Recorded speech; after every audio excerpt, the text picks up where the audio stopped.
यासाठी आलेलो आहे की जलसंपदा विभागाने मला ईमेलद्वारे एक माझ्या मागणीनुसार लेखी पत्र पाठवलेले आहे आणि त्यामध्ये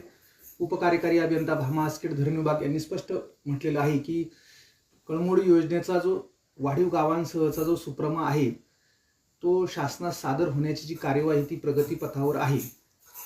आपण पाहतो गेली अनेक वर्ष कळमोडी उपसा योजना जी आहे ती कागदावरच आहे आणि कळमोडी उपसा योजना जी आहे ती खेड तालुक्याच्या पश्चिम भागातील व आंबेगाव तालुक्यातील सातगाव पठार भागातील अशा दोन्ही मिळून 5065 हेक्टर क्षेत्रासाठी प्रस्तावित होती आणि त्यानंतर खेड व शिरूर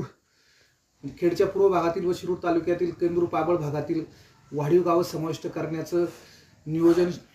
जलसंपदा राज्यमंत्री विजय शिवतारे यांनी 2019 मध्ये केलं होतं, परंतु 2000 हेक्टर वाढीव क्षेत्राचं त्या ठिकाणी सर्वेक्षण झालं आणि नंतर शासनाने 4/2/2020 रोजी वाढीव गावांची अंतिम मान्यता नाकारली होती आणि याबाबत अनेकदा लोकप्रतिनिधी असतील आम्ही सुद्धा अनेकदा निवेदने आंदोलने याद्वारे शासनाकडे पाठपुरावा केला। तत्कालीन जलसंपदा मंत्री व आत्ताचे राज्याचे मुख्यमंत्री देवेंद्रजी फडणवीस साहेब ज्यांच्या निर्देशानुसार 2023 मध्ये पुणे पाटबंधारे प्रकल्प मंडळाने बैठकही घेतली होती आणि जलसंपदा विभागाने याबाबत खेड तालुक्याच्या पूर्व भागातील कनेरसर पूर वरुडे वापगाव मधील 1252 हेक्टर क्षेत्र व कळमोडी जलाशयावरील जी कुडे एकलहरे वगैरे जी गावं आहेत तेथील 305 हेक्टर क्षेत्र असं एकूण 1557 हेक्टर क्षेत्र जे आहे त्या मूळ योजनेमध्ये वाढवण्याचं प्रस्तावित केलं आणि हे प्रस्तावित करत असताना पाणी जे आहे उपलब्ध होणारं जे आहे ते तेवढंच होतं। म्हणजे आपण पाहतो कळमोडी धरणाचा जो पाणी वापर आहे तो 1.94 TMC आहे आणि त्या कळमोडी धरणाच्या 1.94 TMC पाण्यातील 1.07 TMC पाणी हे जे आहे ते चासकमान धरणासाठी राखीव आहे आणि फक्त योजनेसाठी 0.87 TMC पाणी आहे आणि तेवढ्याच पाण्यामध्ये हे वाढीव क्षेत्र जे आहे ते समाविष्ट करायचं असल्याने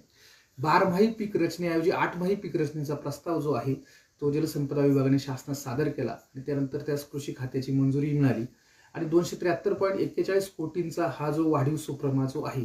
त्याच्या तांत्रिक बाबींची पूर्तता आपण पाहतो गेली वर्षभर होत आहे। जलसंपदा विभागाने जो अहवाल पाठवलेला आहे त्यामध्ये त्यांनी असं स्पष्ट नमूद केलेलं आहे तांत्रिक सल्लागार समितीची मान्यता असेल किंवा नंतर नाशिक येथे सुद्धा तो पाठवला गेला आणि नाशिक येथील जे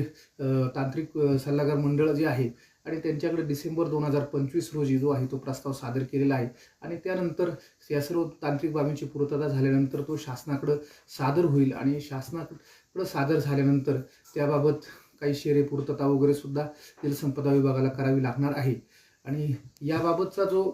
फेरजल नियोजनाचा जो प्रस्ताव आहे तो जुलै 2025 मध्येच कृष्णा खोरे विकास महामंडळाने शासनास सादर केलेला आहे आणि मला या ठिकाणी नम्रपणे नमूद करायचं आहे की ही गेली अनेक वर्ष प्रलंबित असलेली जी योजना आहे तो सुप्रमा जर शासनात सादर झाला तर त्याला मंजुरी होऊन निधी प्राप्त होऊन कामास सुरुवात होईल व ही वाढीव वंचित गावं समाविष्ट झाल्यानंतर त्यांची जी अनेक वर्षाची मागणी जी आहे ती मान्य होणार आहे आणि याबाबत